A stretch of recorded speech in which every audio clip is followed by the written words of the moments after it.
Boa noite a todos e todas.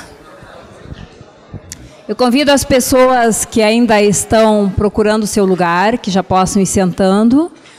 Nós vamos dando início à atividade dessa noite. Queremos aproveitar bem o tempo que temos, porque o assunto que nos provoca e convoca a chegar aqui hoje é bastante interessante para as nossas atividades acadêmicas. Meu nome é Cleusa Maria Andreata, eu integro a equipe de trabalho do Instituto Humanitas Unicinos, que é a instituição que aqui pela Unicinos está promovendo a atividade dessa noite, em parceria com toda a área da formação humanística, mais especificamente o humanismo social cristão. O tema que foi escolhido para a atividade de hoje à noite é a carta encíclica Laudato Si, do Papa Francisco, que tem como proposta uma discussão sobre o cuidado da nossa casa comum, tema da mais alta importância nesse momento, com as proporções que toma a crise ecológica, que isso não é assunto novo para nós, mas um tema que o tempo todo está nos convocando a uma reflexão crítica, aprofundar a discussão, não apenas para conhecer o assunto, mas para pensarmos possibilidades, compromissos, responsabilidades no enfrentamento da problemática ambiental, assim como ela se apresenta a nós, buscando saídas e alternativas. Temos... Vamos ver se eu consigo. Como é que é? Pronto. Para o debate dessa noite, nós temos 3 colegas nossos aqui da Unicinos, os professores Lucas Henrique Luz, Laércio Pius e professor José Roque Ungues. Eu já convido os 3 para ocuparem seu lugar aqui na mesa. E, enquanto isso, eu vou fazendo ainda alguns comentários sobre a atividade que temos hoje.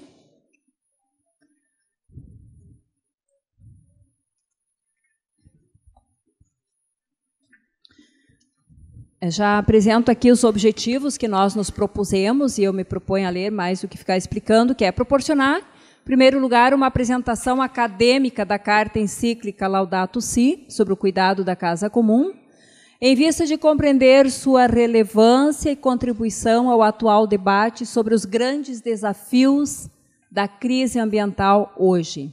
E, desdobrando um pouco os outros objetivos propostos para o evento, ainda fomentar o debate sobre o cuidado de nossa casa comum, identificando compromissos e responsabilidades da universidade no enfrentamento dos desafios ambientais, tendo em vista uma sociedade mais respeitosa com os ecossistemas e comprometida com uma visão ecocêntrica do mundo.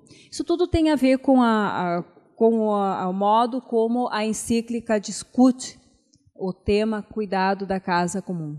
Eu coloquei aqui num PowerPoint o esquema dos capítulos que compõem esse documento. A encíclica Laudato Si é um documento que está apresentado em 7 capítulos. Um primeiro, o que está a acontecer à nossa casa comum. O segundo capítulo, o Evangelho da Criação. Esse primeiro capítulo, o professor Lucas vai falar bastante sobre ele depois, não vou comentar. O segundo capítulo, Evangelho da Criação, em que é proposta a modo de contribuição, reconhecendo as contribuições das tradições religiosas para a temática, para a abordagem dessa temática. Esse capítulo se dedica a apresentar o olhar da tradição judaico-cristã, as contribuições da tradição judaico-cristã, para se pensar a questão ambiental numa perspectiva ecológica. Terceiro capítulo, a raiz humana da crise ecológica. Quarto capítulo tem ele é um capítulo bem central nas concepções ou na orientação de como pensar a questão ecológica hoje, que tem esse tema, uma ecologia integral. O professor Roque Ungues vai tratar bastante desse tema aí. Quinto, algumas linhas de ação e orientação. O sexto, educação e espiritualidade ecológica. Enfim, só para sinalizar rapidamente para vocês o que compõe esse documento. Nós podemos estar nos perguntando por que, num espaço acadêmico, num determinado momento, a universidade propõe discutir uma encíclica papal, documento da Igreja Católica. E essa encíclica que veio a público no dia 18 de julho do corrente ano, ela vem como um documento, sim, que é proposto, apresentado pela Igreja Católica, mas com debate de um tema que preocupa e que envolve, que é de responsabilidade da sociedade como um todo. Mas, bem mais que isso, é um documento que, assim que ganhou a esfera pública, imediatamente passou a ser recebido, reconhecido e aplaudido como um documento da mais alta importância, altamente qualificado, tem recebido reconhecimento de cientistas de diferentes áreas, de movimentos sociais, na esfera política, econômica, está sendo bastante debatido como uma referência muito importante para as discussões sobre a questão ambiental hoje. Eu coloco aí, para tornar conhecido, de quem ainda não conhece, uma revista publicada pelo Instituto Humanitas Unicinos, com um conjunto de entrevistas bem importantes que nos ajudam a compreender melhor a encíclica, como ela contribui hoje para o debate que nós trazemos hoje aqui para esse nosso evento.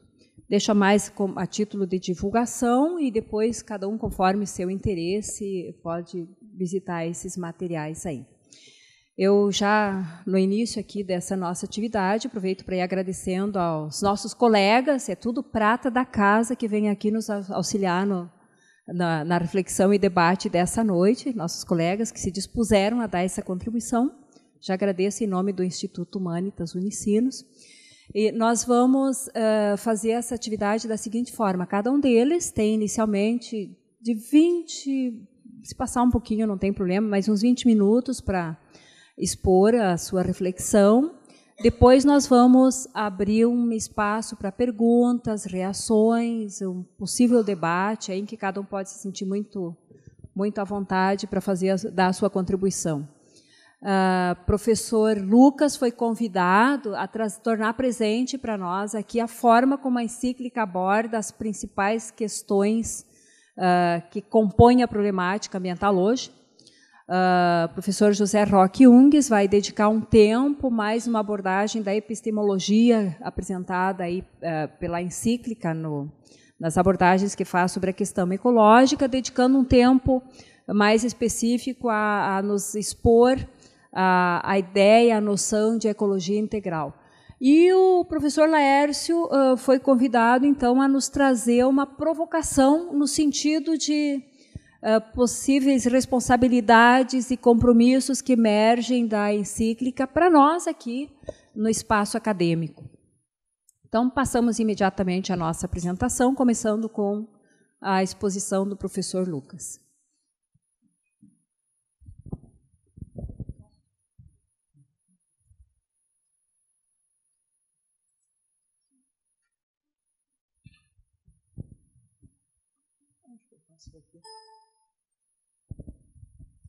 Então, inicialmente, meu boa noite a todas, a todos. Quero agradecer o convite, agradecer a parceria aqui da mesa, né? Convite que já me deixa muito feliz, porque falar de nós é muito importante. E se vamos falar da casa comum e do cuidado com a casa comum, estamos falando de nós mesmos. E essa acho que é uma concepção que depois, quando se tratar da ecologia integral, vai aparecer fortemente, né? E acho que é uma concepção que perpassa a Laudato e perpassa toda a encíclica de maneira muito presente, né? Essa impossibilidade de nos separarmos da criação, por mais que a modernidade talvez tenha tentado, por mais que tenhamos rompido com ritmos da natureza, e por mais que por vezes não façamos isso, né, que o Morin nos recomenda, né, que diz: o verdadeiro humanismo é aquele que vai dizer que eu reconheço em todo ser vivo, ao mesmo tempo, um ser semelhante e diferente de mim. Ou seja, Eu sou o estado da natureza, eu estou criação, eu também sou criação. Não há essa separação e essa concepção me parece bastante presente na Laudato. Então, poder falar sobre nós mesmos, refletir sobre nós, acho que é uma coisa bastante importante e agradeço, então, mais uma vez, a oportunidade de estar aqui. Como foi dito, a parte que me toca, né, é aquela de chover no molhado.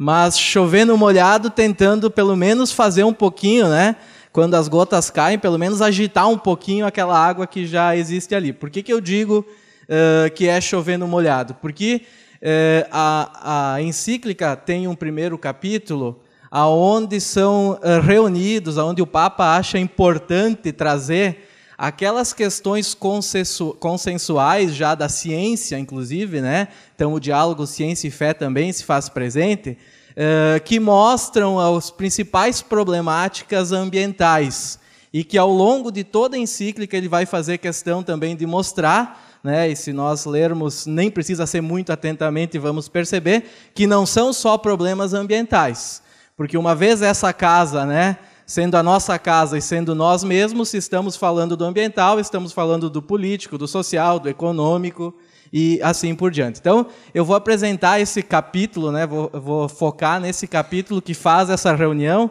dos problemas que já são consensuados e que inicia falando que vivemos um momento inédito da nossa história, né? Vocês sabem, né, que sei lá, quem é mais da área de gestão sempre vê que a questão da mudança é algo tradicional, o mundo muda desde que é mundo. Quem é lá da área mais pedagogia, ciências humanas também, a partir da ideia da teoria da complexidade, né, tem caos, arranjo, volta a caos. Então, essa ideia da mudança como algo presente, ok. Então, a Laudato vai dizer sim, é verdade. Mas existe algo que é diferente, que é inédito, no sentido de que a velocidade dessas mudanças não consegue, né, ou está em descompasso com a lentidão da evolução biológica. E aí, eu fiz aqui uma pequena, né, trouxe uma pequena ilustração para a gente perceber como essa mudança não é simples continuação, são muito mais, às vezes, rupturas e transformações que talvez a nossa casa, né, a evolução biológica por si não dê conta. Então, uma coisa que vocês conhecem melhor do que eu, vamos pegar o paradigma da música, né? Vinha numa evolução tranquila, né? O vinil, a fita, o CD, tudo vai num aparelho, aí já muda, a gente poderia pensar a música em tudo que é mídia, nos celulares, e a música nas nuvens, né? Que bom, aí a gente acessa de tudo que é lugar, de tudo que é jeito. Em breve, né, muitos de nós estarão acessando a partir da sua própria roupa, daqui a pouco as músicas, não sei para onde vai isso. O que traz, né? O que isso tem a ver com esse debate do primeiro capítulo, né? Na verdade, há uma evolução aqui que, a partir de todo desenvolvimento tecnológico, científico e tal, ela tem uma potência enorme. Nós vamos ver mais à frente que alguns economistas, como um economista francês chamado Boutin, estima que a nossa potência de criação, né, de produção, ela foi aumentada de 300 a 1000 vezes, em função de tecnologia de informação, conectividade, avanços, etc. E qual o problema? Isso é ruim?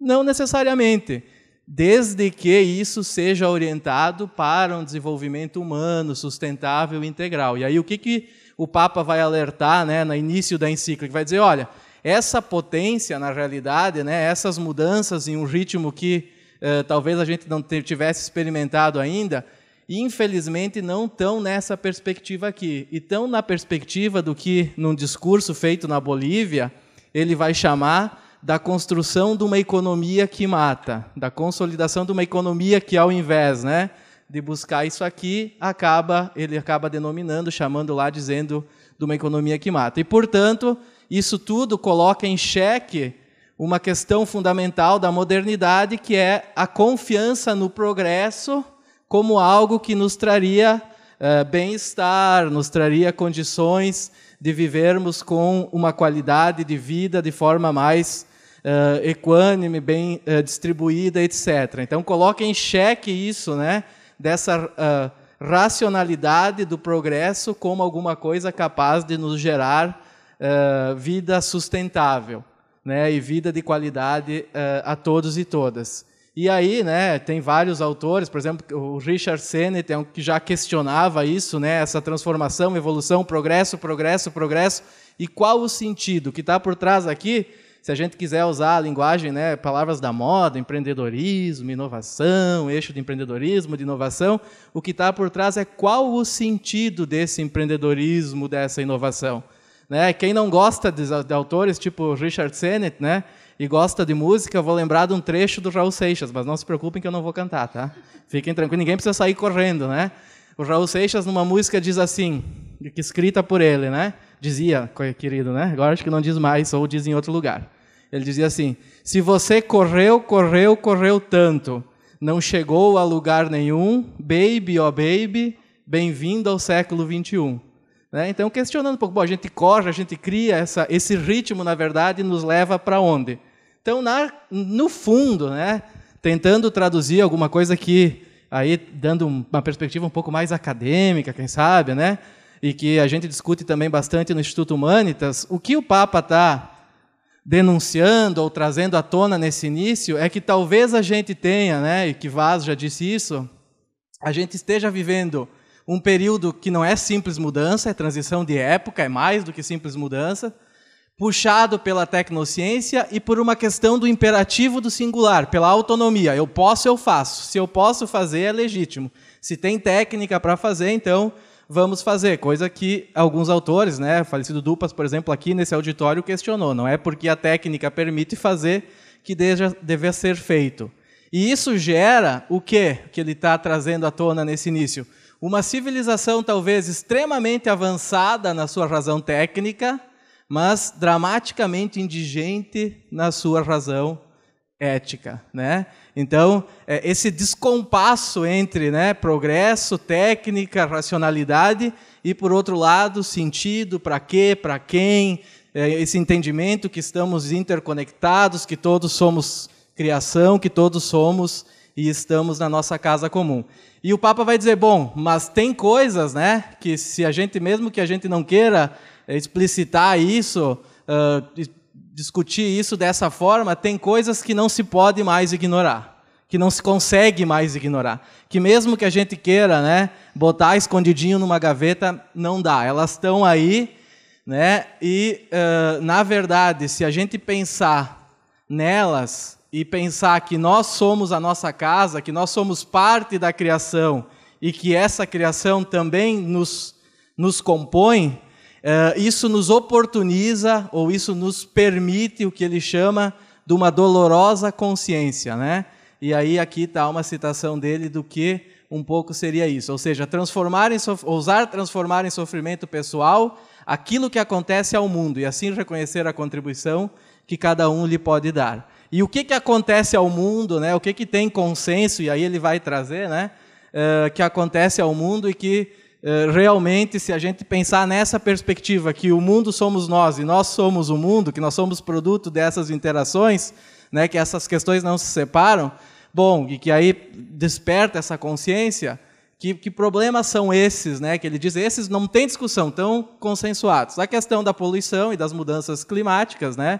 E aí eu não preciso ficar falando demais sobre isso, vocês todos e todas conhecem, né? Poluição pelos transportes, pela questão dos fertilizantes, inseticidas, fungicidas, toda a questão dos resíduos, né? E os efeitos que isso traz sobre a saúde, a gente vai ver depois, principalmente em relação aos mais pobres. E uma cultura do descarte, né? Essa cultura, às vezes, de ter que correr sempre, progresso sempre, inovação, inovação, inovação.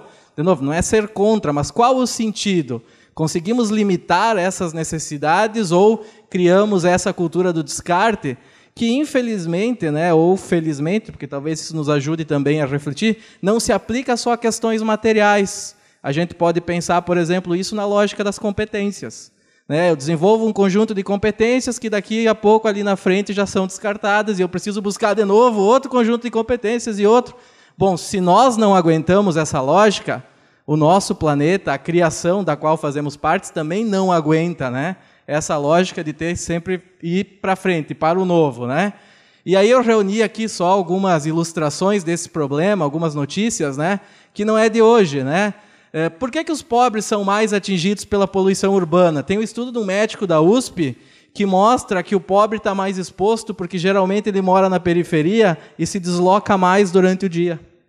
Fica mais exposto aos efeitos de toda a poluição porque ele tem uma exposição muito maior. E aí, se a gente olhar aqui, ó, 2007, poluição, isso é notícia, tá? Está no site do IHU com fontes lá, podem procurar, que esses são os títulos, inclusive. Poluição do ar provoca 8 milhões de mortes, 2007. 2013, 7 milhões. Né?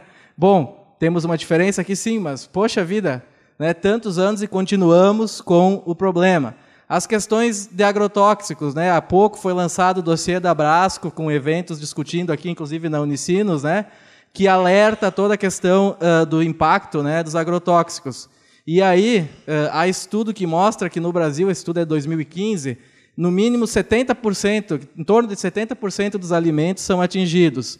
E nós, brasileiros, é como se a gente tomasse, né, em média, alguns tomam um pouco mais, outros um pouco menos, né? Eu devo estar um pouquinho mais aqui, pelo meu tamanho, eu devo tomar um pouquinho mais, né? 1 galão de 5 litros de veneno a cada ano. É como se cada um de nós, brasileiros, degustasse 5 litros de agrotóxico a cada ano. Né? E, já que é para provocar a questão da consciência, né? E acho que é importante nos sentirmos afetados, porque mesmo aquilo que não me afeta diretamente, ao afetar a criação, ao afetar a minha casa comum, também me afeta. Eu trouxe algumas imagens, né? Por exemplo, má formação, em função da questão dos agrotóxicos aqui, um conjunto de doenças, né, em relação aos agrotóxicos, toda a questão da poluição, dos resíduos, a relação com o câncer, né? Eu não sei, que muitos aqui são mais jovens do que eu, alguns têm um pouco mais de experiência, mas historicamente, eu não tenho esses dados, não consegui buscar, mas duvido alguém que não conheça hoje outra pessoa próxima que esteja com câncer, né? E a gente vai, pô, claro, tem questões genéticas, ok e tal, mas tem toda uma questão de ritmo de vida, dessas questões que também tem a ver aqui com poluição, agrotóxicos, etc. Outra questão que ele vai trazer, né, como um problema que já é consensuado, são as mudanças climáticas. E aí ele pergunta, e sempre nessa lógica, né, dessa nossa vinculação intrínseca com a criação, como podemos nós nos colocarmos no direito de destruir, de prejudicar o clima, que é algo comum. É algo comum, inclusive, não só para essa geração, né, mas também para novas gerações. E aí ele vai mostrar que essa mudança climática, isso também provavelmente vocês já discutiram, né, já sabem disso, ela não traz só implicações ambientais, mas sociais, econômicas, políticas. E quando a gente observa, né, quando temos, por exemplo, enchentes, desastres, que são desastres climáticos cada vez mais constantes e comuns, né, quando a gente olha as casas, quem está envolvido, geralmente vemos que afeta o quê? Geralmente as pessoas mais pobres, que moram mais próximos, que têm menos condições. Aí o cara teve a casa alagada 3 vezes, aí, mas por que tu não sai? Boa pergunta, né? Porque vou sair para onde? Vou sair como? Né? Então tem toda essa perspectiva, não é só uma questão ambiental, é social, é econômica, qual é o impacto econômico de todos esses prejuízos, toda a questão, né? Efeito estufa, e aí, bom, né, de quem é essa decisão? Né? A quem envolve essa questão da decisão? E aqui também, só uma notícia, né, desse ano, junho desse ano foi o mais quente desde 1880. Então, mais um problema levantado em relação, né, a essa questão das mudanças climáticas. Outra questão que ele trabalha é a questão da água, né? Eu não preciso falar para vocês, quem acompanha um pouquinho as notícias, vocês sabem, né? Talvez experimentamos crises hídricas jamais experimentadas, e aí vem toda uma questão também de fundo, né? Que está vinculado com essa questão que ele trabalha da perda da biodiversidade, desaparecimento de espécies, né? Inclusive, né? A não validação e, eu diria, o genocídio de diferentes formas de vida, que às vezes são colocados em marcha por um imediatismo econômico. É muito fácil dizer assim, exportamos minérios. Mas vamos pensar no fundo, o que significa exportar um minério? Significa exportar água, significa exportar biodiversidade. Como se dá a extração desse minério? O que tem em toda essa cadeia? Né? Quando exportamos soja, o que nós estamos exportando? Quando vendemos, entre aspas, né, a matriz energética eólica para a China, o que estamos entregando? Então, na verdade, às vezes esse imediatismo econômico, essa atividade comercial, esse produzir, progresso, etc., né, acaba fazendo com que a gente entregue biodiversidade, perca recursos hídricos.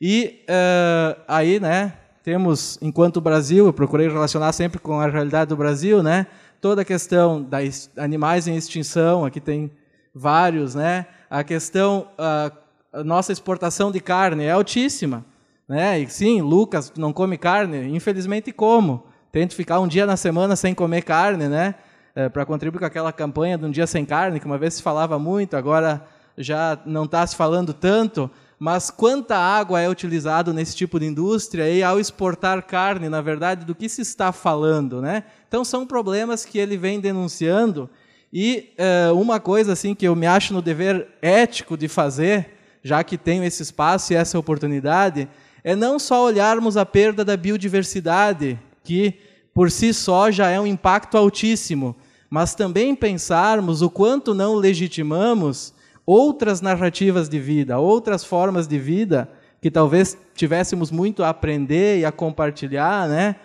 Ensinar, aprender e pensando nessa irmandade, né? Que nós compomos estas outras formas e as outras formas também nos compõem. Pô, nós estamos vivendo um verdadeiro genocídio, né? Indígena no Mato Grosso, por exemplo. Então, e vocês sabem que a maior parte de preservação de florestas, de biodiversidade acontece onde? Aonde tem esse tipo de narrativa de vida.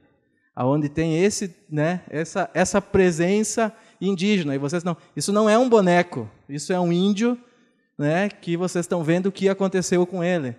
Né?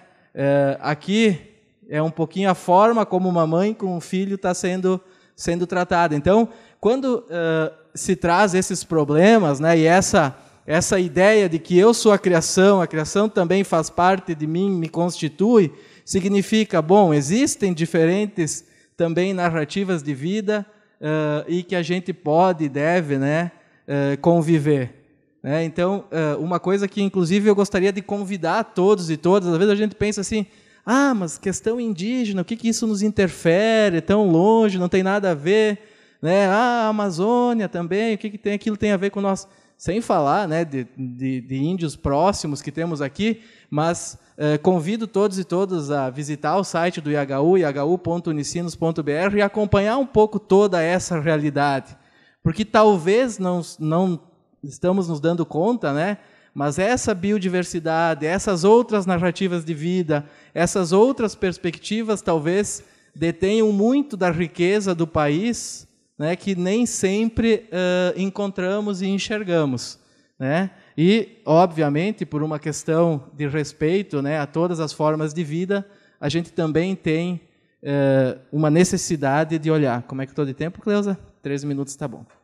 Então, ao trazer todas essas questões, né, esses problemas, a poluição, mudanças climáticas, perda da biodiversidade, a questão dos recursos hídricos, né, e trazer à tona essa transformação de época e que nos levou a uma razão técnica e talvez tenha nos deixado indigente na perspectiva mais ética, o Papa mostra, nesse primeiro capítulo, quer mostrar que, na realidade, o que nós estamos fazendo não é só uma deterioração ambiental. Quando a gente mexe nessa questão, por essa ideia, né, da complexidade, estamos mexendo na qualidade da vida humana, estamos fazendo e construindo uma degradação social, não uma questão puramente ambiental. Né? Então, tudo isso está junto. Né? E por onde que a gente constrói essa deteriorização da qualidade de vida? Pela degradação ambiental, pela urbanização forte, por algumas inovações, né, que seriam para nos trazer benefício e nem sempre acabam assumindo, né, ou tendo esse caminho.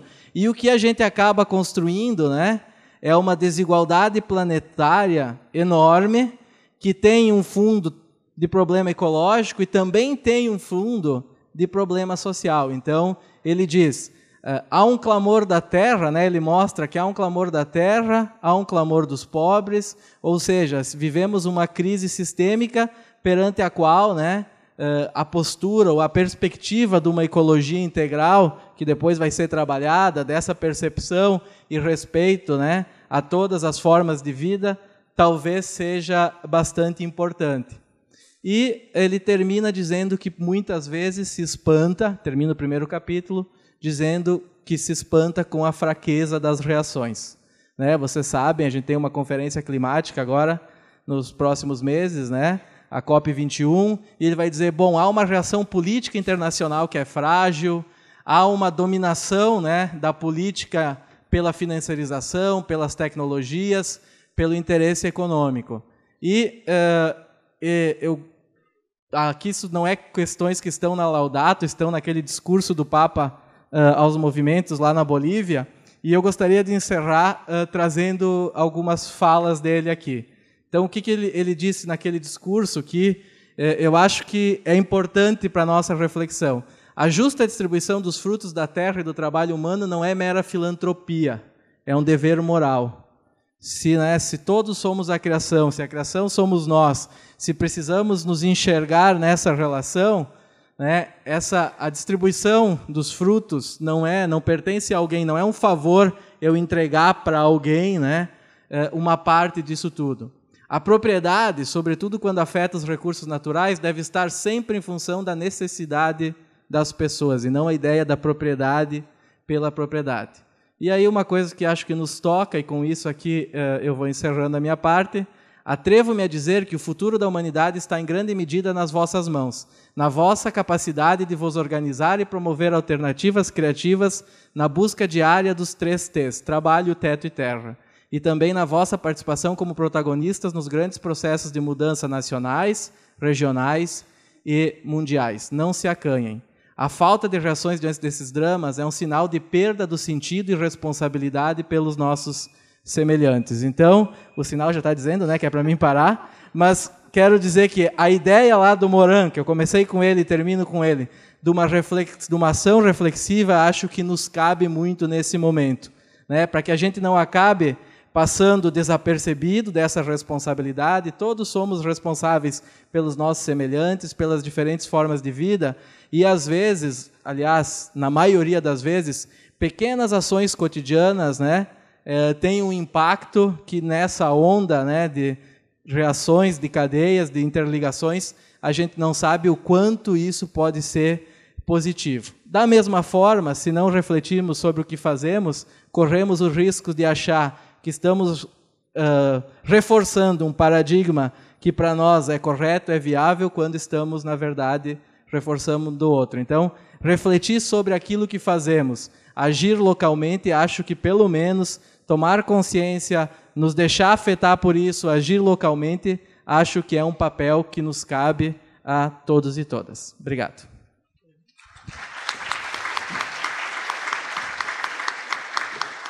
Então, nossas palmas expressam agradecimento, também o reconhecimento pelo trabalho tão intenso, em 20 minutos.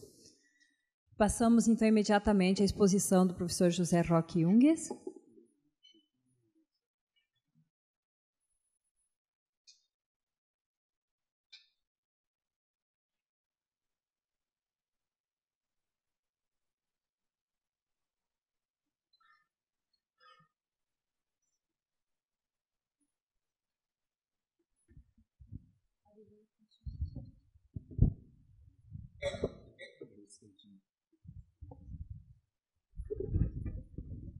Boa noite a todos e a todas.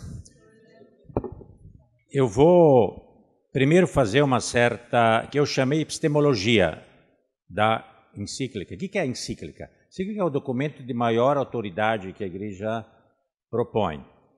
E esse, eu acho que é o documento da Igreja, eu acho que nunca houve um documento da Igreja com tanta repercussão, fora da Igreja, no mundo. Mesmo que não tem fé, quem é ateu, outras religiões, ele tem uma repercussão grande. Eu não sei se vocês se deram conta nos jornais, porque o que o Papa está dizendo é o que todo mundo está vendo. E ele teve a coragem de dizer isso de maneira radical, não de qualquer jeito. Isso que eu quero mostrar.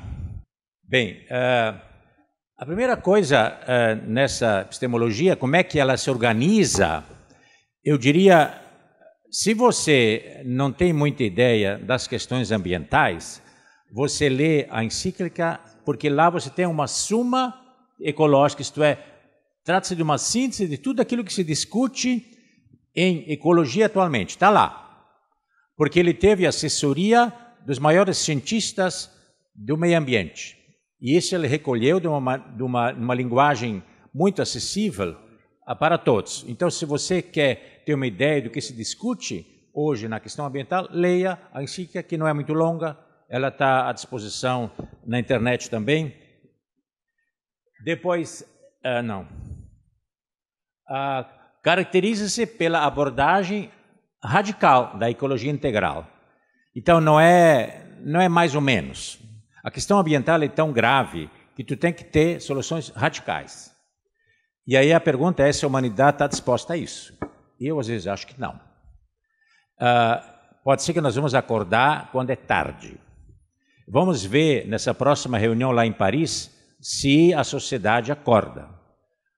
E acordar significa que tem que mudar modelos econômicos, modelos de convivência, hábitos de consumo, tem que mudar, senão não tem solução.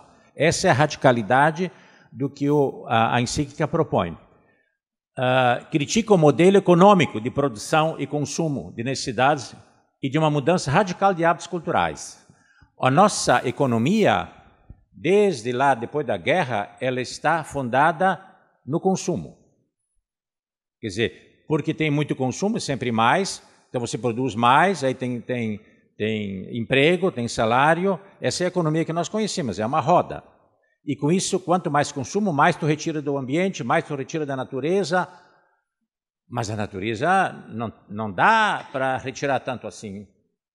Tem um vídeo que eu passo para meus alunos, se todo mundo quisesse consumir como consomem os americanos, por que muita gente vai a Miami para fazer compra? É para aprender o consumo americano. É um consumo inviável. Porque se nós consumíssemos todos como consomem os americanos, nós devíamos ter 4 terras. E só temos uma. O que vamos fazer então? Vai ter que mudar isso aí. Não dá para continuar dentro dessa perspectiva de consumo e retirar da natureza mais do que ela consegue se recuperar. Ela tem limites, a natureza. E isso a economia ainda não aprendeu. Os economistas não aprenderam isso, que nos processos econômicos tem que levar em consideração o limite da natureza. Os recursos naturais são finitos e não dá para continuar retirando além do que ela consegue se recuperar. Essa é a radicalidade também que o Papa Francisco propõe. Depois, a degradação ambiental é intimamente ligada à degradação humana, ética e social. Não existem 2 crises, mas apenas uma crise que é socioambiental. Essa é outra radicalidade dele, da encíclica do Papa Francisco, que a crise ambiental, ela não é apenas ambiental, ela é societária, ela é civilizacional, ela é humana e social. Quer dizer, vivemos uma crise ética. Essa é a questão. Então, não vai resolver a questão ambiental, simplesmente se preocupar com a questão ambiental. Se nós não mudarmos a questão da sociedade, porque tem uma crise social, e a crise social existe porque existe uma crise ética. Por que nós vivemos tanta corrupção, tanta coisa horrível que a gente ouve? Existe uma crise ética na sociedade. Isso se manifesta no social, no ambiental, no econômico. Então tem que ter uma mudança, que o Lucas também dizia, sistêmica. É uma crise sistêmica, não é apenas ambiental. Por isso que a proposta de uma ecologia integral. Não dá para só se preocupar com o meio ambiente. A questão do meio ambiente depende de outras coisas, às vezes, mais fundamentais, que é social, econômico, cultural. Tem que mudar a cabeça das pessoas. Tem um autor que eu gosto muito, Félix Guattari, que é um filósofo. Há uns 30 anos atrás, ele escreveu um livrinho pequeno que está na internet. Se quiserem, peguem. As 3 ecologias, se chama. As 3 ecologias. E as 3 ecologias que ele propõe é ambiental, social e mental, já naquele tempo. E ele dizia nós não podemos deixar a bandeira ambientalista apenas na mão de alguns ambientalistas radicais xiitas, que querem simplesmente preservar uma florestazinha, se preocupar com o panda, e depois com o tigre asiático, mas o resto pode destruir tudo. Essa é um tipo de preocupação ambiental, eu diria, de gente de barriga cheia, que os capitalistas não têm nenhum problema de dar dinheiro para esses grupos, para você preservar o panda, um tigre, uma florestazinha, mas o resto pode destruir. Então, essa maneira não é o modo integral que a Encíclica propõe. Conjuga sempre o clamor da natureza com o clamor dos pobres, que o Lucas também falou. O clamor da terra grita em uníssono com o grito dos pobres. Quer dizer, o grito daqueles que passam fome, o grito daqueles cuja dignidade não é respeitada, grita em uníssono com o grito da natureza. E quem chamou a atenção disso muito foi o ecofeminismo. O ecofeminismo mostrou que o problema ambiental não está simplesmente ligado ao antropocentrismo, isto é, antropos é o ser humano. Não é o problema que está centrado no ser humano, antropocentrismo, mas elas dizem no androcentrismo.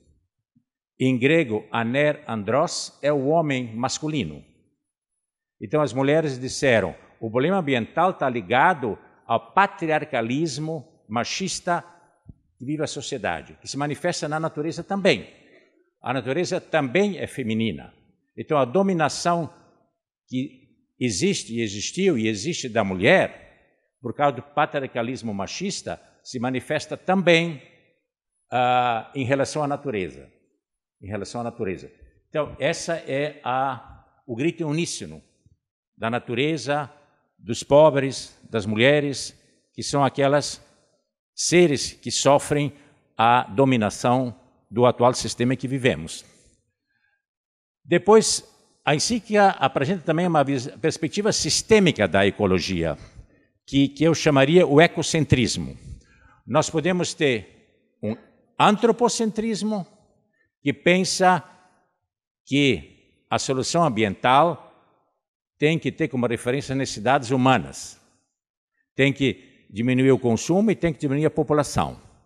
Mas está centrado nos seres humanos. O biocentrismo disse, não, o problema são os seres humanos. Temos que esquecer eles. Temos que centrar nos seres vivos. Biocentrismo, nas necessidades dos seres vivos. E tem um terceiro, que eu acho mais coerente, é o ecocentrismo. Então, a solução ambiental não está nem centrar nas necessidades humanas, nem centrar nas necessidades dos seres vivos, isoladamente falando, mas nós temos que preservar ecossistemas. Ecossistemas. Isso é o ecocentrismo. Outra perspectiva interessante é o que um economista, Martins Alier, chama de ecologismo dos pobres. Por exemplo, quando indígenas, camponeses, pescadores, pessoas pobres que vivem mais no campo, se opõem, por exemplo, a uma hidrelétrica, como Belo Monte aqui no Brasil, ou se opõem a uma mineradora que vem se instalar no seu território, por exemplo, a Vale do Rio Doce, ou se opõem a uma instalação de plataformas de petróleo na Amazônia, como a Petrobras, ou se opõem a uma introdução de agronegócio. Essas lutas todas de indígenas, camponeses, pescadores, gente pobre, contra a instalação dessas empresas grandes, são lutas ambientalistas, diz Martins Alier. São lutas porque eles lutam para a preservação da casa comum deles. E essas empresas, se elas entram, se vem uma hidrelétrica, se vem uma mineradora como a Vale do Rio Doce, se vem a Petrobras, ou se vem o agronegócio, destrói o ambiente. E essas pessoas vivem há séculos nessas regiões. Índios, camponeses, pescadores, vivem há séculos nessa região. E essas empresas vão destruir o ambiente de vida que eles têm. Então, eles são contra isso. Eles veem a natureza, e essa é a diferença fundamental. E esse é o problema, o embate que nós vivemos hoje, é um embate sobre que valorização damos à natureza. A natureza é simplesmente um estoque de recursos que eu vou retirar para transformar, como pensam os capitalistas, ou a natureza é a nossa casa comum, que nos dá condições para a vida. Os índios, os camponeses, os pobres, pensam a natureza como a nossa casa comum, como o Papa diz, e não como estoque. A Vale do Rio Doce, quando ela vai invadir uma região por causa do minério, ela não está interessada no ecossistema. Ela está interessada no minério de ferro que está lá naquela montanha. E não se importa com toda a destruição que vai provocar. O petróleo é a mesma coisa, o agronegócio é a mesma coisa. Todas essas grandes empresas, quando elas se instalam num desses territórios, às vezes ainda originais, destroem esse ambiente, destroem as condições de vida. E isso é ecologia dos pobres. Outra coisa é a justiça ambiental. Justiça ambiental é uma coisa mais urbana, é pensar que, em geral, os danos ambientais, o lixo, a poluição, arroios poluídos, tudo essas coisas, em geral, estão em bairros pobres. Bairros ricos, geralmente, são limpos. Alguém vai dizer, porque os ricos são mais limpos. Não, não é essa a questão. O problema é que o lixo, o dano, ele é empurrado para aquelas regiões, para aqueles espaços de grupos humanos, sociais, que não têm força política para lutar contra isso. Esses grupos vão sofrer os danos ambientais. Vamos dar um exemplo nosso aí, de nível global. Por que vieram essas indústrias de celulose para o Rio Grande do Sul? De onde é que elas são? Elas são da Finlândia e da Suécia. E aí a pergunta minha sempre é aos alunos, será que a Suécia e a Finlândia estão preocupados em nos desenvolver, trazendo indústria de celulose aqui para o Rio Grande do Sul e plantando eucalipto no Pampa? Será que isso é desenvolvimento? Não é desenvolvimento. Por que elas trazem essa indústria para cá? Porque na Suécia e na Finlândia, como são países com consciência ecológica muito forte, não aceitam mais indústria de celulose lá. E aí, essas indústrias são empurradas para o nosso ambiente. Então, e nós ficamos com os danos ambientais, porque uma indústria dessas traz danos, evidentemente, e os lucros eles levam. E isso se chama injustiça ambiental, em que os processos econômicos, a distribuição dos danos não é equitativa. Elas sempre vão, os danos, para aqueles grupos que são mais frágeis. Isso a nível internacional ou ao nível nacional também. Vocês lembram, uns anos atrás, nem faz tanto tempo, lá em Rio Grande, no Porto de Rio Grande, aportou um navio com containers de lixo. Não dizia que era lixo, e era lixo que traziam para cá de primeiro mundo. Então, e o que é isso? Injustiça ambiental. Quer dizer, o dano ambiental, esses danos do lixo não é aceito lá, então é empurrado para cá. Esse movimento de justiça ambiental é muito importante. No Brasil está forte.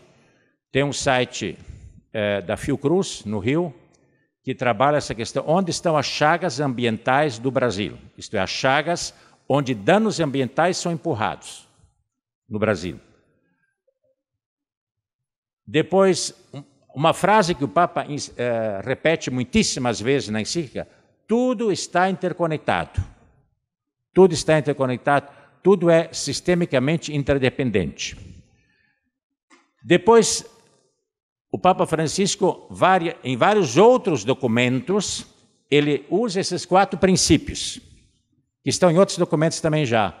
O todo é superior à parte, o tempo é superior ao espaço, a realidade é superior à ideia e a unidade prevalece sobre o conflito. Tendo em princípio esses 4 princípios, eles são princípios muito interessantes para decidir coisas. O primeiro é bem claro que o todo é superior à parte. O segundo, que pode ser que não seja tão claro, em que sentido o tempo é superior ao espaço? Pensaram já? Que o todo seja superior à parte, dá para entender. Mas que o tempo seja superior ao espaço, por que será? Porque, o que significa isso? Significa que você dá mais importância para os processos. O espaço, ele estabiliza. O tempo vê processos. E nós, muitas vezes, para não, digamos assim, é mais fácil você estabilizar algo, porque aí você pode dominar melhor, do que você vê uma realidade no seu processo de mudança. Isso significa dar importância ao tempo, para ver como é que isso se desenvolve.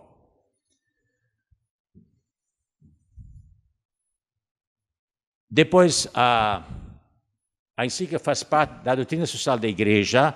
O que significa isso? Que lá, o que está dito lá não são dogmas, são propostas. Depois, tem uma redescoberta do valor intrínseco de todos os seres vivos e do descanso sabático. Isto é, a natureza tem um valor intrínseco, ela não serve simplesmente utilitariamente aos seres humanos. Está dito claramente na encíclica. Isso é uma novidade. Aquilo que eu falei antes, a natureza, ela é simplesmente um estoque de recursos que eu vou pegando e transformando a favor do ser humano. Isso seria uma visão utilitarista da natureza.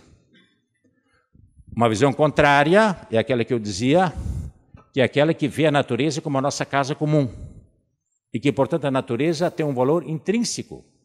Ela não simplesmente serve a nós, humanos.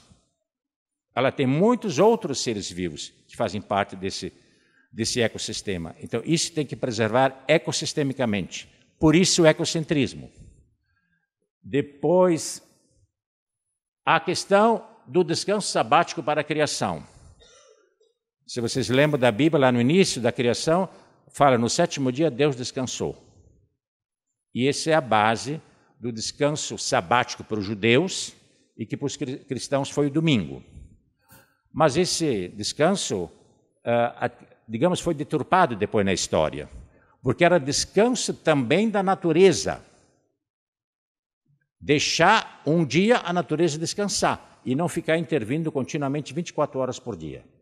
Então, o descanso sabático é reconhecer que a natureza é criação de Deus e que não está simplesmente a nosso serviço continuamente.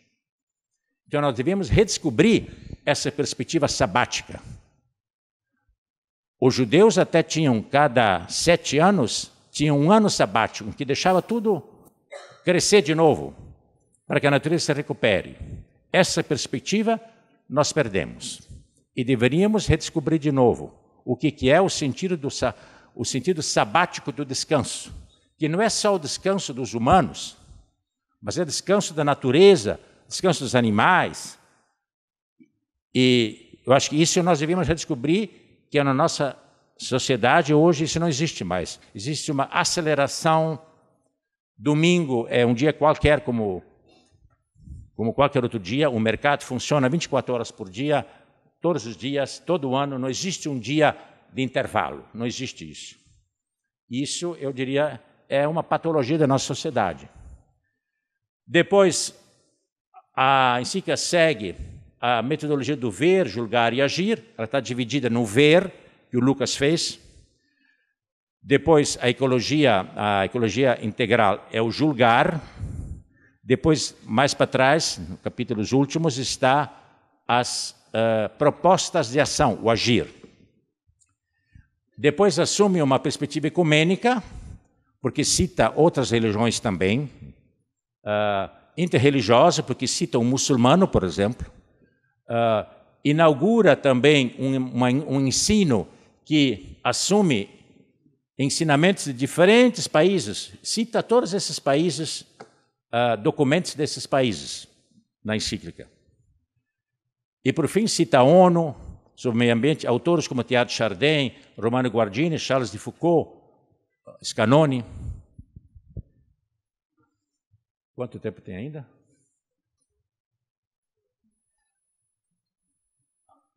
Não. Eu queria Agora vamos para a ecologia integral. Isso. O que é a ecologia integral? Aquilo que eu dizia antes, a partir daquela ideia de Félix Guattari.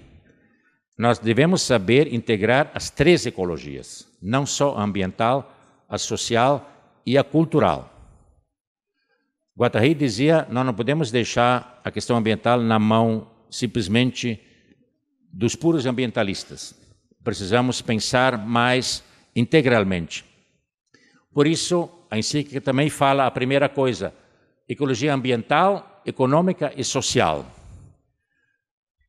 Então, o que é a ecologia social?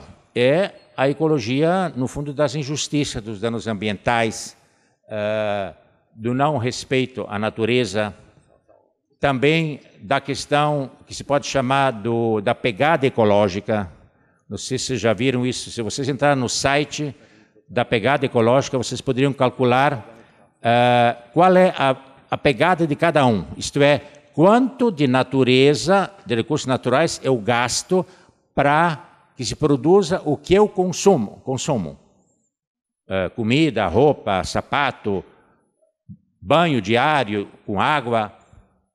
Todo esse conjunto poderia formar o que cada um gasta de recursos da natureza. Tudo está ligado à ecologia social, porque então alguns gastam mais, outros menos. Por exemplo, uma cifra.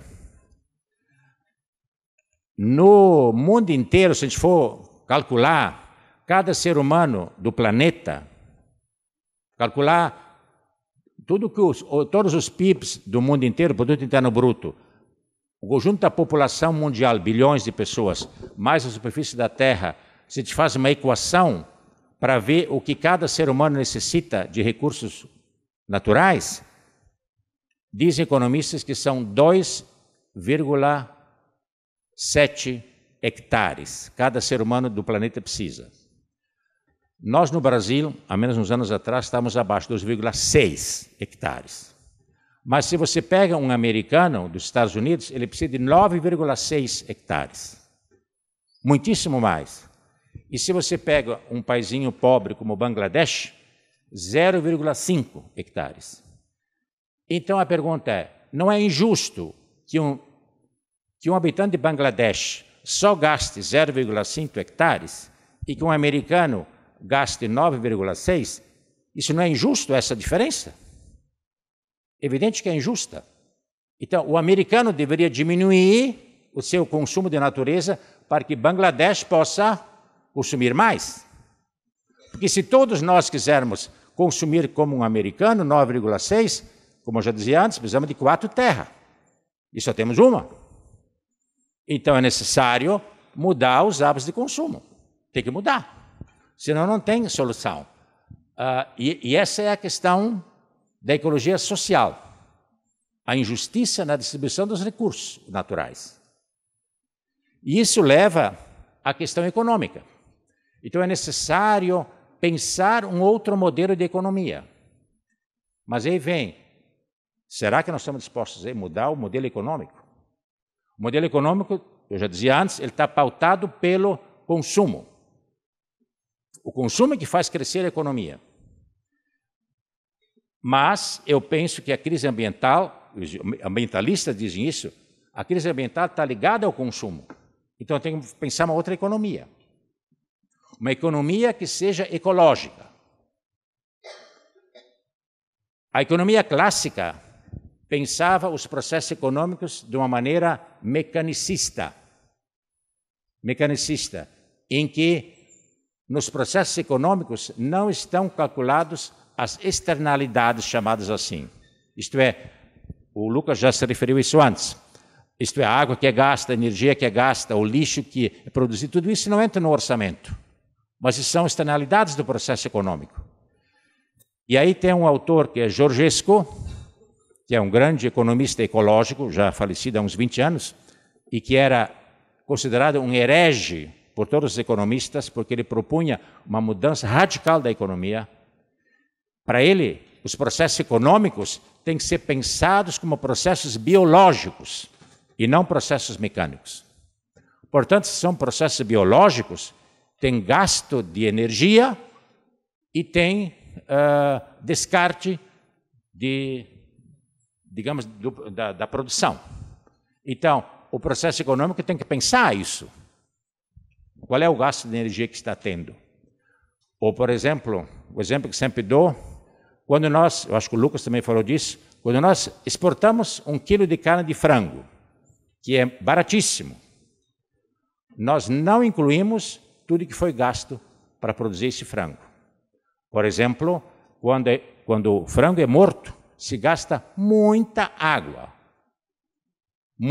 para limpar o frango. E essa água, ela desaparece, não está no preço. Ou, por exemplo, no vídeo que eu passei para meus alunos, uma americana foi no comércio para comprar um radinho. E o radinho custava, não sei, $8 por aí. No caixa, a moça pensou, mas como é que esse radinho só custa $8? Esse radinho tem tungstênio nos seus processos internos. Tem o plástico, tem tantas coisas, ele foi produzido no México, ele foi transportado até aqui, Nova York. Como é que ele só custa $8? Aí que ela começa a pensar. O problema é que o verdadeiro preço que foi gasto para produzir esse radinho não está incluído. Não está incluído, as minas de tungstênio estão na África. As pessoas pobres que lá tiveram que extrair o tungstênio. Não está incluído a degradação deles. Não está incluído o petróleo que foi gasto para fazer o plástico. Não está incluído, muitas vezes, operários que no México produziram esse radinho de modo barato e que depois foi transportado até Nova York, diz ela, para eu poder comprar esse radinho por $8. Então, a economia, os processos econômicos escondem coisas. Escondem. Então, a economia ecológica quer incluir esses verdadeiros preços, essas verdadeiras externalidades, e não colocá-las debaixo do tapete. Porque essas externalidades são, por exemplo, as questões ambientais. Não se conta no processo econômico, nos orçamentos, o lixo, a poluição, tudo que se vai produzindo, não está no preço. Mas são externalidades. E a economia ecológica justamente quer propor isso. E aí eu termino, e aí vem a ecologia cultural, mas para tudo isso é necessário mudar a cabeça das pessoas. Se não muda a cabeça, não vai ser possível. Se tem que mudar o consumo, tem que mudar a nossa cabeça. E aí, para os meus alunos, eu já discuti isso. No fundo, sabe o que nós devemos discutir na sociedade? A coisa mais fundamental, o que é felicidade. O que é felicidade? Será que felicidade é ir ao shopping e fazer compras?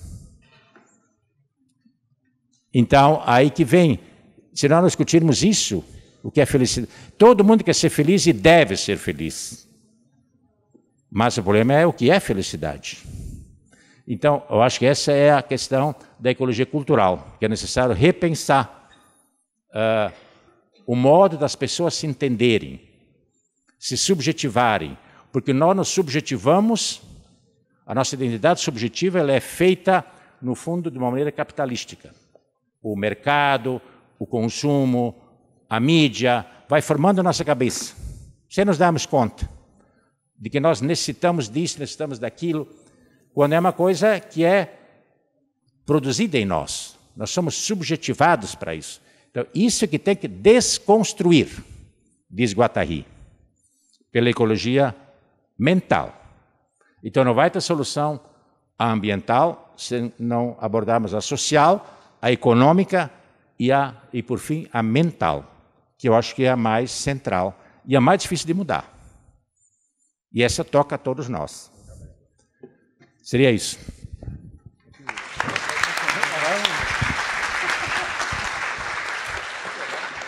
Obrigado, professor Roque. Ele ganhou uns minutinhos a mais, aí também pela extensão do tema. Passamos imediatamente, então, à apresentação do professor Laércio Pius.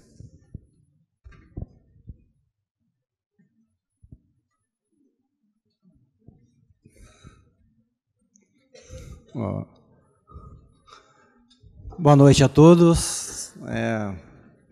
Um abraço ecológico em cada um, né, no sentido, né, complexo do conceito. A minha tentativa de fala vai tentar nos chamar para a questão nossa, universitária, acadêmica, de construção do conhecimento, a partir da perspectiva, talvez gasto o conceito do paradigma ecológico, ou de um modo de pensar a relação da gente a partir dessa visão eco, né, da relação nossa com o corpo da gente, com as questões da gente, com as questões dos outros, com a nossa formação acadêmica, com a área de saber, né, das humanas, da saúde, né, da comunicação, da economia, das tecnológicas, da engenharia, da arquitetura. E eu quero tentar conversar com vocês sobre algumas perspectivas que podem fazer com que a gente se sinta ou, né, se coloque como alguém desafiado a pensar essa sua questão. Então eu coloco o que a universidade, professores universitários e acadêmicos têm a ver com a temática da ecologia integral. Não consigo pensar uma universidade produzindo conhecimento, não reproduzindo saberes, mas produzindo conhecimento, sem pensar esse conhecimento a partir de uma perspectiva eco, ou trans, ou inter. Ou seja, o meu projeto de conhecimento, de saber, em história, em pedagogia, em jornalismo, em engenharia, tem que perspectiva eco? Tem que projeto de intervenção que dá conta de uma alteração propositiva de uma realidade. Então, penso eu que a universidade é esse espaço privilegiado para o uso de uma razão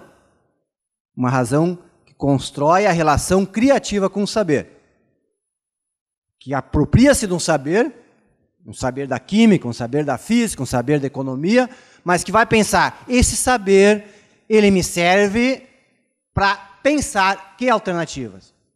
Se é só para reproduzir um saber, eu não vou participar do processo. Eu não vou me sentir um ser vivo no processo da criação. Ou seja, a gente vai criticar, mas a pergunta é, e tu, o que crias? Como é que tu se sente um ser criativo na relação com aquilo que estás lendo, que estás observando, que estás analisando? Ou seja, ao fazer essa análise, como o meu pensamento se expande, ou se alarga, ou consegue ter alguns insights, alguns saques conceituais, ou o que seja. Ou seja, essa é a função da universidade.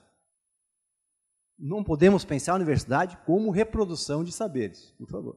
Então, eu coloco isso, essa razão aberta por um processo intuitiva, porque o conhecimento não é só instrumental, é um conhecimento intuitivo, porque ele parte do pressuposto que, após estudar, após ler, após construir um mínimo de arcabouço de ideias, de leituras, eu vou conseguir construir certas abstrações, ou certas ideias alternativas na relação que eu tenho comigo, com os outros e com as questões da realidade.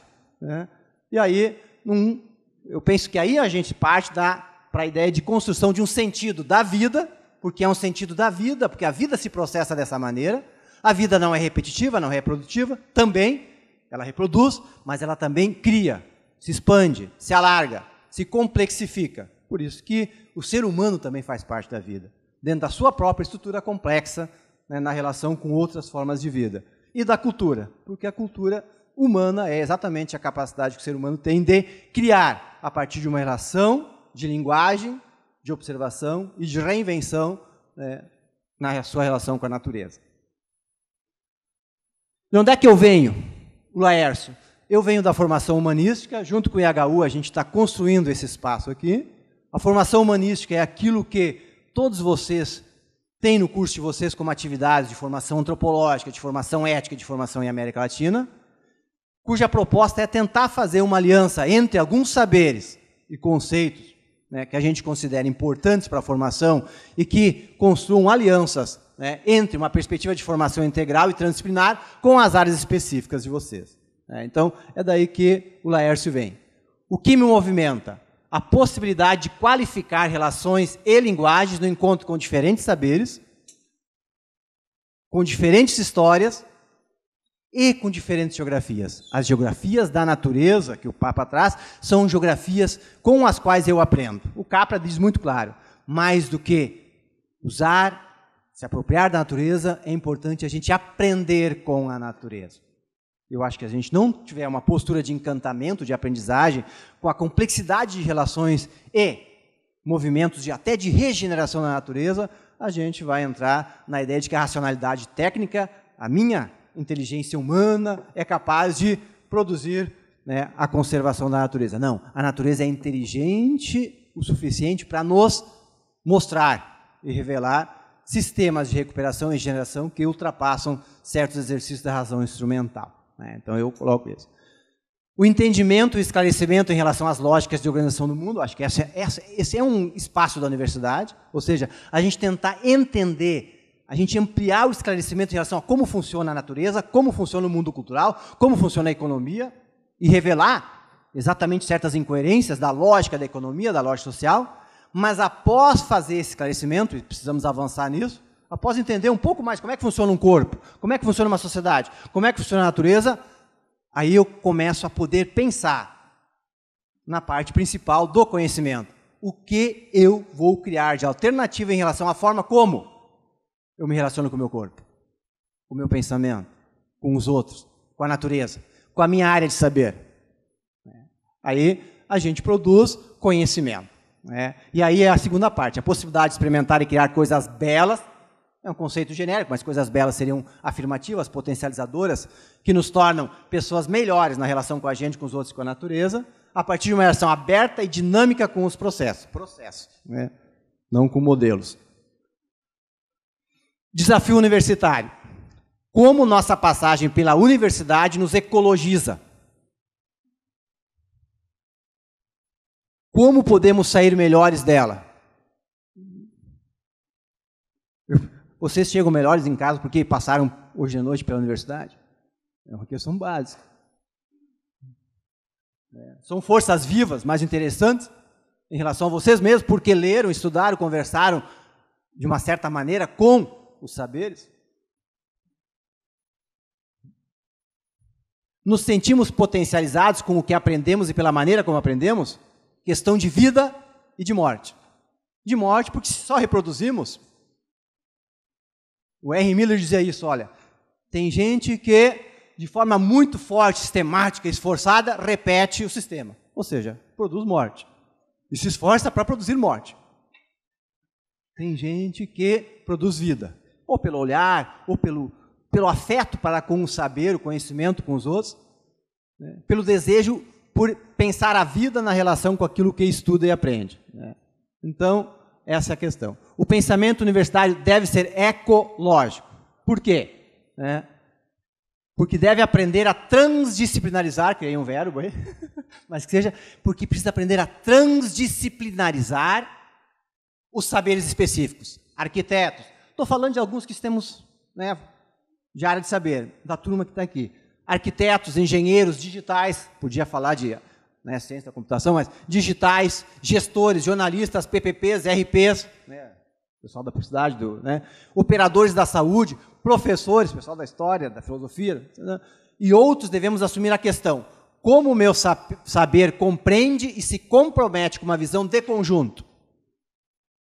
Ou seja, como estudar história, da forma como eu estudo história, é interessante para pensar um projeto de humanidade diferente. Potencializador, vivo, ecológico, em que a natureza e o ser humano são potencializados. Com a perspectiva e o projeto ecológico e sistêmico. Daí eu fiz um exercício de atravessamento nas áreas de formações de vocês. Ou seja, eu sei que nós temos aqui alunos de problemas filosóficos e antropológicos, eu sei que nós temos aqui alunos de ética e bioética, eu sei que temos aqui alunos de ética e comunicação, eu sei que temos aqui alunos de antropologia filosófica e economia, eu sei que temos aqui alunos de antropologia filosófica e tecnociência, ou seja, nós temos várias áreas e eu tentei fazer um exercício para com essas áreas. Me permitam, licenciaturas. A aprendizagem, ou seja, o foco da licenciatura, pensando, professores, futuros professores, a aprendizagem.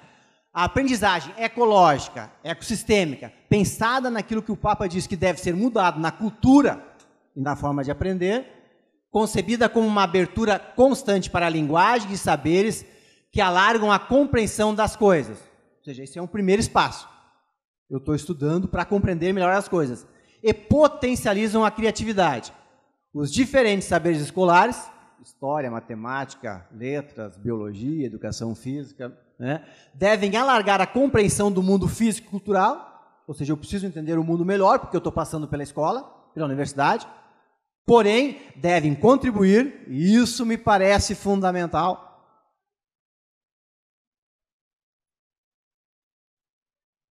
isso me parece ecológico, ou seja, mais do que eu ser esclarecido em relação a como funcionam as coisas da história, as coisas da física, as coisas da química, é como eu posso construir, a partir desses estudos e saberes, coisas mais belas na relação comigo, com os outros e com a natureza. Fui professor de história há muito tempo em escolas de primeiro e segundo grau. E a questão básica sempre era estudar essa história como, para quê e para produzir que histórias.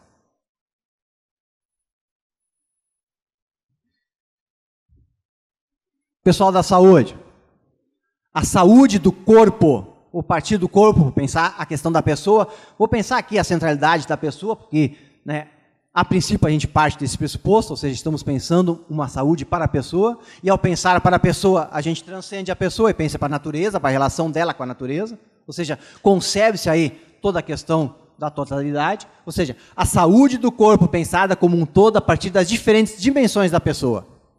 Eco. Sou corpo, sou instinto, sou afeto, sou sensibilidade, sou razão. Ou seja, a razão negocia com o desejo, o pensamento, né, aprende com as sensibilidades, da relação da pessoa com os outros humanos e da relação criativa e colaborativa do humano com a natureza dos seres do planeta. Eu acredito que a humanidade tem na mão uma possibilidade grande de realizar alternativas de uso dos recursos naturais de forma criativa, propositiva. O Papa deixa isso claro, ou seja, vivemos um tempo da diversidade, da criatividade e das possibilidades. O Roque dizia, para que e como vamos usá-las? Acesso à informação para quê? A questão. Comunicação, pessoal do jornalismo, PP, RP, uma comunicação interativa, propositiva e construcionista. Conceitos ecológicos. Desafiando a autonomia e o alargamento do pensamento. Expressando e comunicando a multiplicidade. Questão de natureza. Complexidade e a diversidade do mundo da vida e do mundo da cultura. Ou seja, a comunicação que propõe esse movimento é ecológica. Se ela se compromete com a multiplicidade e, inclusive, em revelar a multiplicidade, ela constrói-se nessa perspectiva. Pessoal da economia. Uma economia que qualifica as relações de trabalho, fundamental, espaço de trabalho oxigenado. Ou seja, nós aqui estamos num espaço de trabalho. Se eu tento falar com vocês e ser afetado e afetá-los, e a gente dá espaço para essa afetação, e se pergunta se estamos conseguindo falar o que com que, coisa com coisa, como se diz, eu estou pensando o espaço de trabalho. Um autor que eu lia dizia assim, olha, às vezes tem pessoas que entram no espaço e parece que tiram o oxigênio do espaço. E tem pessoas que parece que inundam o espaço de oxigênio. Eu acho que é uma questão de escuta, de fala, né? Aquela pessoa que sabe escutar, sabe falar, mas que consegue entender os dois processos, que não está, né, ignorando a fala do outro, já querendo atravessar-se, como se diz, né? Nesse sentido. Que propõe e experimenta formas inteligentes de extração e reaproveitamento de recursos, acho que essa é uma questão, e que cria produtos.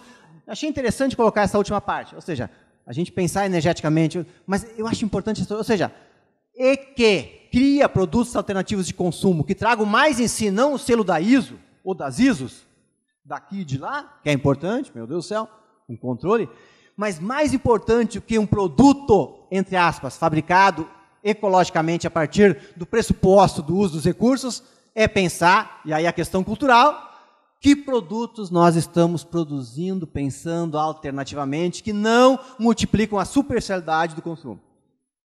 Ou seja, como a gente pode pensar produtos que agreguem valor cultural, social e minimizem essa superficialidade do que consumimos? Porque penso eu que consumir por consumir, na verdade, é uma maneira de a gente ignorar que pode ser feliz de outro jeito. Ou porque a gente tem medo, ou porque tem capacidade mesmo. Mas é uma falta de coragem, né? Ou seja, a falta de coragem faz com que a gente busque a felicidade na banalização, né? Mas essa é uma discussão e uma questão de foro pessoal também. Ou seja, não sou eu, não é o Lucas, não é o Roque, é cada um que faz certas escolhas. Eu aposto que a gente é muito mais interessantemente feliz ou alegre quando a gente expande a potência da linguagem, do afeto, da musicalidade, das artes, do que a gente absorver produtos que, se a gente botar em xeque, agregam pouca coisa. Engenharias e arquitetura. Uma engenharia que assume isso, e eu falo de todas as engenharias, civil, produção, elétrica, mecânica, uma engenharia que assume o estudo e o entendimento de um todo. Não consigo pensar em engenharia sem uma ideia de todo.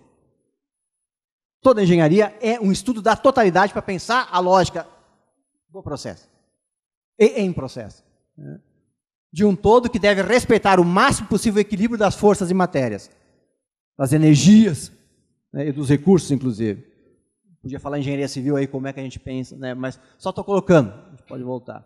Uma arquitetura que reconhece que os desenhos, e desenho é um conceito interessante para a gente discutir em arquitetura, mas coloca os desenhos, devem assumir uma ética de conjunto, estético, diverso e solidário. Ou seja, é uma ética. Qual é o compromisso ético de uma arquitetura?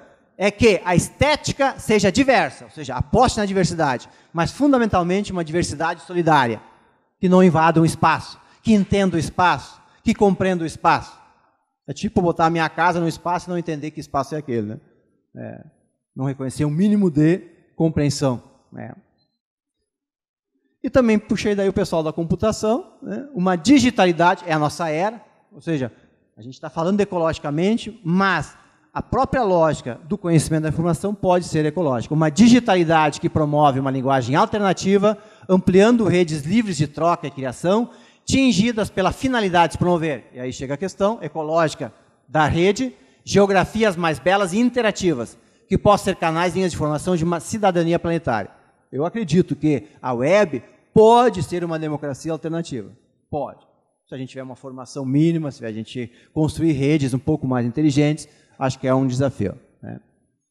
Aí foi. Eu só quero... Aí são vários recortes da encíclica que eu achei bacanas, pérolas, né?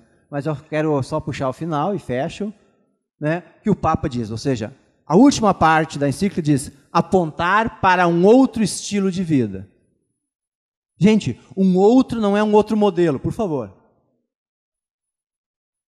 Se a gente pode pensar que um outro modelo de vida é, primeiro, um movimento para outra coisa, para sair de si, para não se fixar num modelo mental mesquinho e prepotente, que eu sei o que eu quero, que eu sei o que eu sou, que o meu modelo é assim, que eu... Essas disputas, às vezes, menores e pequenas. E não vou aí avançar na discussão aí, em ordem política, mas se a gente não conseguir fazer um exercício de ultrapassagem de si, de não modelação de alguém que precisa se apresentar de um certo jeito para a sociedade, a gente não trabalha outro estilo de vida. O outro estilo de vida é um estilo de vida em construção, em movimento, em processo, em sentimento de vida, porque a vida é exatamente essa questão, processo. Ou seja, agora estamos em processo. Só estamos em processo se quisermos. Ou seja, pessoal, estão me escutando? Se não encarnam essa escuta, estão me mentindo. Ou seja, aí é uma questão básica. Estou fazendo um esforço para ser ouvido? Não sei, eu estou fazendo. Mas se eu não faço um esforço de escuta para pensar o que isso desloca em relação à minha compreensão, aí não sei, pessoalmente, pelo tempo que eu tenho de universidade, o que a gente vem fazer na universidade. A universidade precisa deslocar a gente e a gente precisa movimentar-se para possibilidades de vida outras a partir daquilo que a gente lê e estuda. Senão a gente quer cair no sistema, quer quer fechar o pacote de diploma, quer ter o canudinho lá e o resto a gente vai vivendo como todo mundo vive. Eu acho banal demais. Eu acho banal demais. Mas são escolhas, entende? Ninguém pode, né? Só que são escolhas, eu acho que, né? E outra liberdade, uma liberdade criativa, uma liberdade não banal. Ah, eu compro o que eu quero, mas está pronto. É uma liberdade fingida, né? Comprar o que já está pronto, empacotado, dado. Eu tenho liberdade de consumir o que eu quero. Eu acho que não sei. Eu teria dificuldade, teria facilidade de discutir argumentativamente quem prega uma liberdade de escolha daquilo que já está feito e pronto. Ou seja, eu posso escolher entre esse e aquele produto, por favor. Né? Se eu não puder intervir um mínimo no processo, no produto, não tenho dificuldade com isso. Então, eu acho que é essa outra liberdade. Uma outra liberdade para pensar a economia, não porque vamos pensar uma outra economia, mas vamos pensar processos que quebrem, em certas circunstâncias, em certos contextos, em certas linhas, essa economia. O capitalismo está aí, ele tem suas chagas e suas... Sim, mas nenhum sistema é absoluto e puro, a tal ponto que não possa ser provocado e, digamos assim, tem uma porosidade que a gente pode produzir linhas de resistência, que eu chamo assim, dos meus autores. Ou seja, eu posso, dentro de uma empresa capitalista, produzir coisas interessantes. Ou não, mas posso. Eu posso, dentro do sistema Esses dias um aluno... a empresa quer lucro. Não, mas calma aí. O lucro é só do mal? Ou a gente pode repensar certas questões e pensar o lucro como dividendo social também? É uma discussão que eu coloco. Eu acho que esse é um outro tipo de vida e liberdade. Eu acho que a universidade se cabe, se presta, e a gente precisa experimentar isso nela. Obrigado.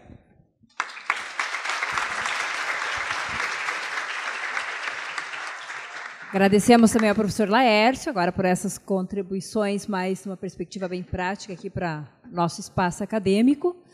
Temos um tempo ainda, nossa atividade está prevista até às 22 horas, e vamos dedicar o tempo aqui que pudermos, ainda agora para algum debate, perguntas, reações, enquanto as pessoas...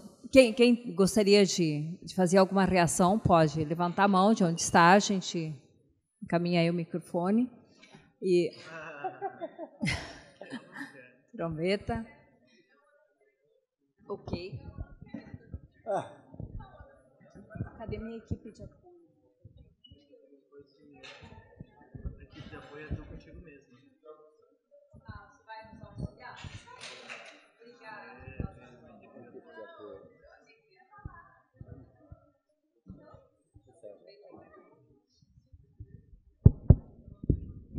Em primeiro lugar, eu gostaria aqui de dar os parabéns à iniciativa do grupo de humanismo, que agrega vários cursos e jovens, né?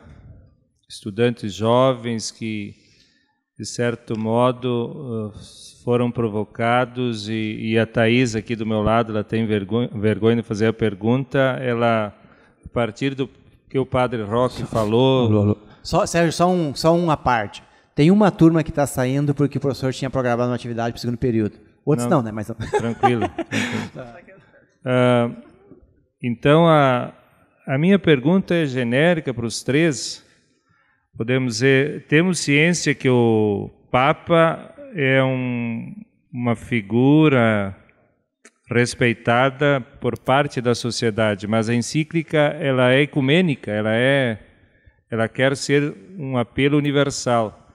A minha provocação, a partir até do que vocês colocaram para nós, enquanto professores, universidade, mas especialmente aos estudantes, podemos dizer qual é a partir da leitura, a grande mensagem que poderíamos tirar aos jovens hoje que estão aí estudando em busca de um lugar na sociedade, de uma profissão. Ok. Mais alguém? Vamos ver se tem mais alguma ou pergunta ou reação para juntar mais algum elemento para essa fala ainda. Eu pessoalmente levantaria assim 2 pontos ainda, que acho que daria para juntar e pode ter uma reação, talvez, aqui mais do Lucas. Um primeiro ponto, que é o seguinte: na encíclica e também todo o debate ecológico que a gente vem fazendo hoje, a gente insiste muito na problemática do modelo de desenvolvimento que nós temos, né, o modelo insustentável, se fala que é o modelo CPC, crescimentista, ou CDC, ou desenvolvimentista, consumista, e por aí vai, ou produtivista e consumista. O que se vislumbra de alternativas e o que já vai emergindo, se é que vai emergindo algo que possa abrir outras perspectivas para a ideia de desenvolvimento. E a outra questão que especialmente Roque destacava muito é que se tem falado bastante o seguinte: nós conhecemos a problemática ambiental, sabemos dela, estamos conscientes, já não é mais tempo de conscientização, mas sim de mudança de mentalidade, mudança de práticas, mudança de estilo de vida, de uma conversão ecológica. E, de repente, a gente vê ou já vê algumas coisas acontecendo, mas, ao mesmo tempo, muito por mudar. Nós continuamos consumistas, continuamos com uma série de práticas antiecológicas e insustentáveis, por onde a gente vislumbra também essas mudanças de mentalidade. Acho que uma provocação para a gente avançar aí. Por onde vão? Eu acho que existem propostas, justamente de economistas, porque tem que pensar uma outra economia. Tem que pensar uma outra economia, aí que está o problema.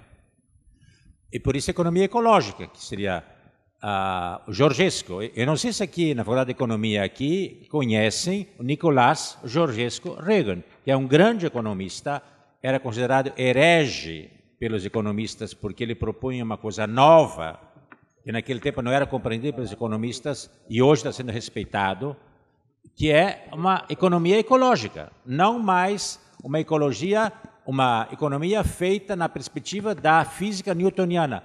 A física newtoniana está ultrapassada há muito tempo, diz Georgescu, e às vezes os economistas não se deram conta disso. É necessário pensar processos econômicos como processos ecológicos, senão não vai ter solução. E aí vem uma pergunta que eu sempre pergunto aos meus alunos: se nós pensarmos em 3 círculos, um círculo é a natureza, outro círculo é a sociedade e o terceiro círculo é a economia e o mercado. Eu pergunto, qual é o maior ciclo dos 3? É a natureza?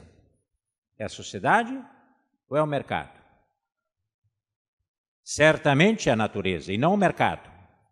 O mercado não é o círculo maior. O círculo maior é a natureza. Nós todos dependemos da natureza. E o segundo círculo seria a sociedade. E o terceiro menor é o mercado. E não o contrário. Como em geral se pensa. Se nessa perspectiva não vai ter solução. E os economistas estão acordando. Eu tenho um amigo que é lá, estudante da economia, o Luiz Henrique, que eu uma vez dei um artigo para ele, que ele fez o TCC sobre isso, a relação entre economia e felicidade. Eu dei um artigo dele de 2 economistas belgas que demonstram, economistas, que no momento que aumenta o consumo, diminui a felicidade das pessoas. Isso está comprovado. Estatisticamente, quando aumenta o consumo, diminui a felicidade. Por quê? Dá para entender. Porque consumo, os teus desejos aumentam. Então, tu nunca está satisfeito. Tu nunca está satisfeito. Então, quanto mais tu consome, mais infeliz tu é.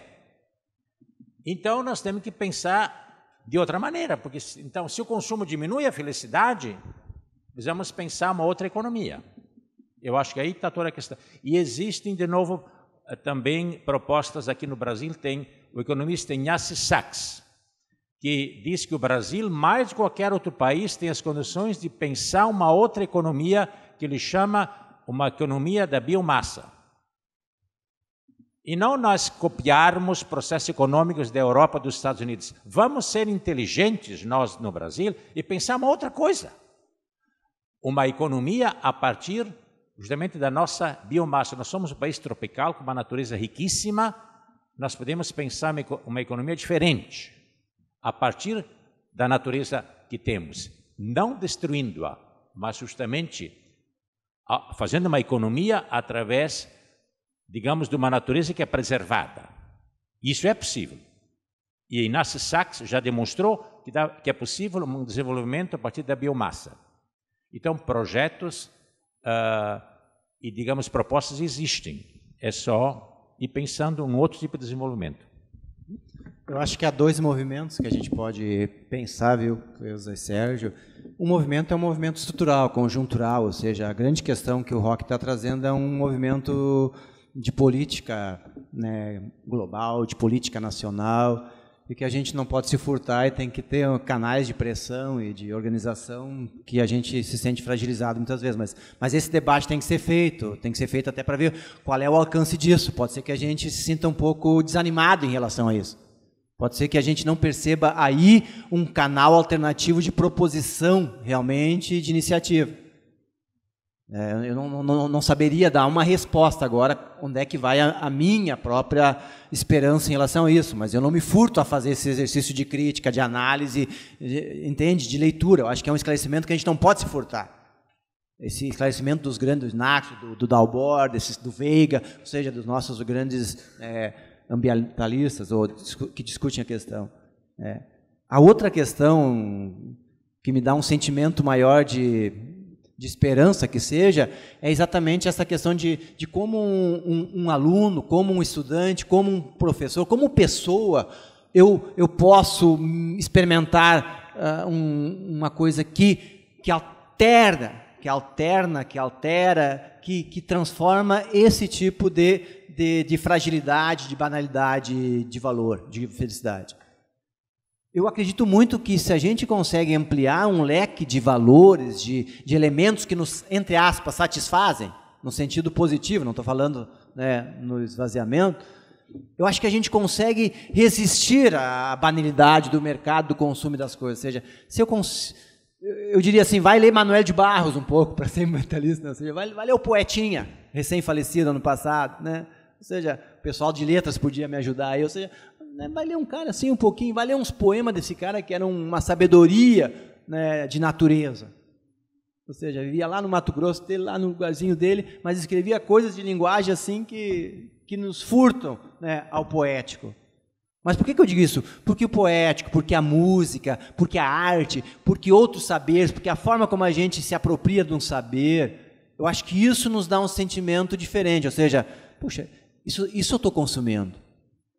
Vou querer ter uma casa, vou querer ter um bonito, né, guarda-roupa. Até pode ser, mas isso vai estar no círculo menor. Entende? Esses círculos do rock têm essa questão sintomática também. Né? Ou seja, quando a gente coloca o círculo da natureza, ou o círculo eco acima, é porque a gente também está se fazendo participante de um sistema que ultrapassa a gente mesmo. Eu acho que essa é uma grande resposta para um estudante, ou seja, puxa, eu quero ultrapassar a mim mesmo na condição de pensamento, de linguagem, e de vida. Eu acredito muito nisso. E eu acredito, e aí capturo ou empresto Félix Guattari, né, quando em Caosmose, né, ele escrevia, é nas revoluções moleculares que eu acredito mais, e não na revolução molar. Ele chamava de revolução molar a grande revolução estrutural e conjuntural. Não, eu acredito que as grandes mudanças virão de revoluções moleculares, das minorias. Minorias como processo minoritário, não essa ou aquela minoria, mas como um modo de enxergar diferente, que não é dominante, que não é aquele grande modelo de pensar, mas porque se multiplicam possibilidades de pensamento nas pessoas, nos grupos, e se valoriza. Valoriza a tradição milenar do índio, se valoriza, né, os grupos alternativos. Não porque eles são modelo, porque não existe mais a lógica de modelo, porque a gente partiu para a lógica ecológica, que não trabalha com modelo, trabalha com a multiplicidade e a complexidade. Para quem ainda resistia a mais falas, né? Vamos lá. Eu vou pegar essa ideia final do Laércio para tentar fazer um gancho com essa questão da mudança de paradigma e da questão econômica, porque realmente, trocando em palavras bem mais simples do que as revoluções molares e moleculares, né? Eu vou puxar para a imagem de um pano que está esticado, né, que seria esse grande modelo que temos, né, talvez único, e que começa a ser esgaçado por várias pequenas alternativas. E eu acho que aí está a força que um dia rompe esse pano. Pode ser amanhã, pode ser que dê tempo, pode ser que não dê tempo. Né? E aí eu acho, e aí tentando fazer dessa simplificação de figura um raciocínio um pouco mais completo, Eu acho que a economia, ao mesmo tempo que ela se reinventa, né, o capitalismo hoje, o capitalismo da sociedade do conhecimento, o capitalismo cognitivo, esse capitalismo que está para além da fábrica, ao mesmo tempo que ele se reinventa utilizando da questão imaterial. Hoje a produção não é mais na fábrica, é a partir da linguagem, da cultura, dos encontros, é muito mais na rua e nas redes. E, ao mesmo tempo que isso gera potência para o capitalismo, ou seja, é sua pulsação de vida, pode ser também a sua pulsação de transformação ou de morte. E a morte aqui não significa em lutar contra o capitalismo e tal, mas no sentido da transformação. Por quê? Porque a fábrica eu domino, a produção limitada à fábrica eu domino, mas a produção da rede, da circulação, essa eu não domino. Essa é multidão, não é massa. Essa é potência, essa é a criatividade. E essa permite enxergar que não existe só um modelo, porque a economia até hoje nos rege pela lógica da escassez. Uma escassez que, para mim, é artificial.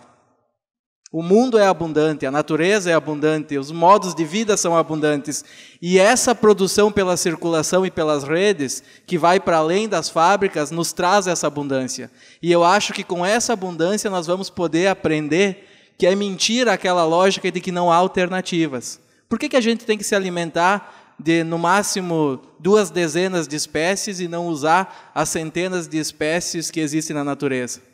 E além de enxergar essa abundância, eu acho que essas redes, né, esses encontros vão nos permitir também perceber, e aí a discussão da felicidade, que sim, existe uma abundância, mas que se nós não limitarmos as nossas necessidades, essa abundância nunca será suficiente. E aí a gente vive um mundo que é sempre um devir. Vocês já perceberam isso? Vocês estão fazendo graduação, depois tem que fazer especialização, depois o mestrado, doutorado, pós-doutorado, e eu estou esperando que inventem o pós-doutorado ao cubo, nem ao quadrado. Porque a empregabilidade é sempre aquela que está por vir, não é aquela que você alcançou. Você tem um carro 1.0, mas agora você precisa do 2, o 2.4, para fazer o quê? Para fazer cross? Não, para levar o filho no colégio, a 2 quadras de casa. Então, a ideia da superpotência nos coloca numa lógica de escassez artificial.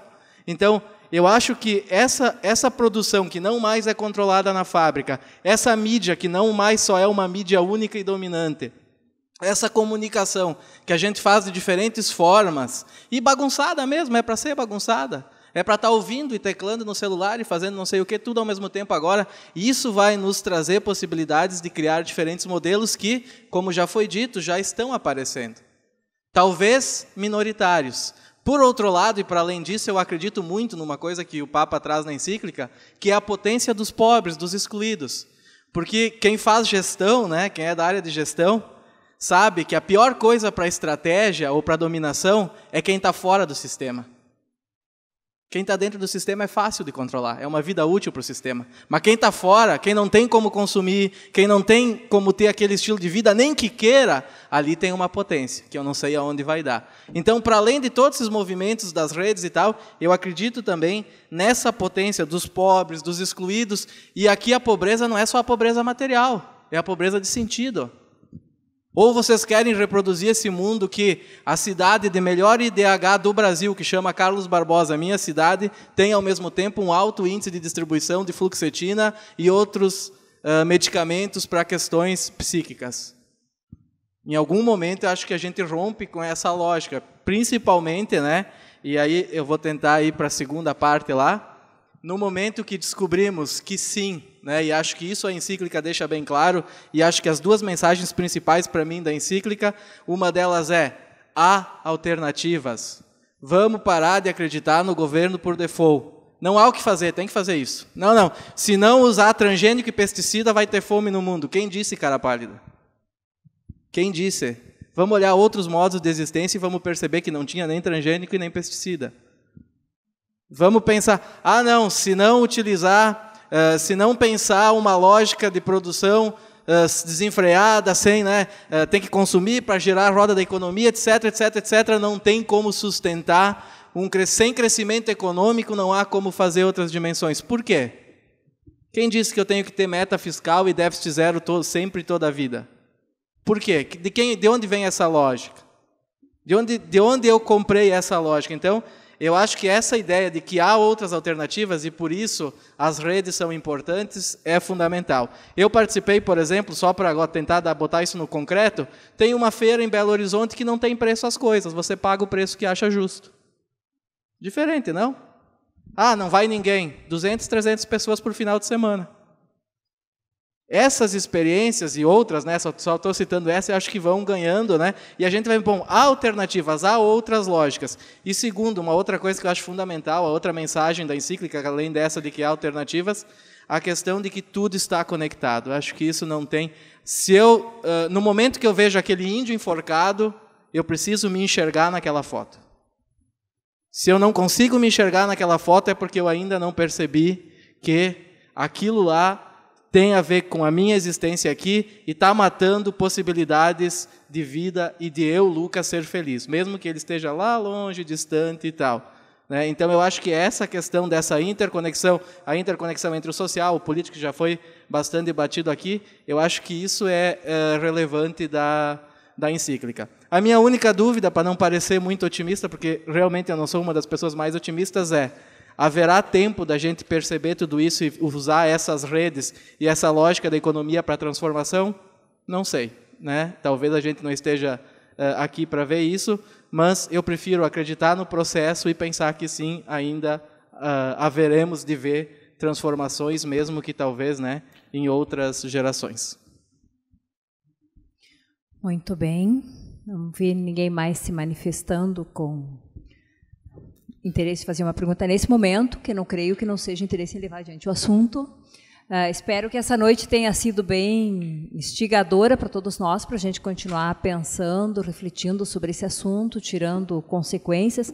Também que tenha sido um convite a pegar esse documento e achar perspectivas, formas, outras abordagens que se pode fazer, envolver outras pessoas nessa discussão. Eu já conheci vários grupos que estão trabalhando com isso, estudando e tentando tirar consequências práticas. Esperamos que a gente tenha conseguido hoje à noite colocar um pouquinho essa provocação em todo mundo aí. Agradecemos mais uma vez a colaboração dos nossos colegas professores aqui, com nossas palmas, mais uma vez. Obrigada.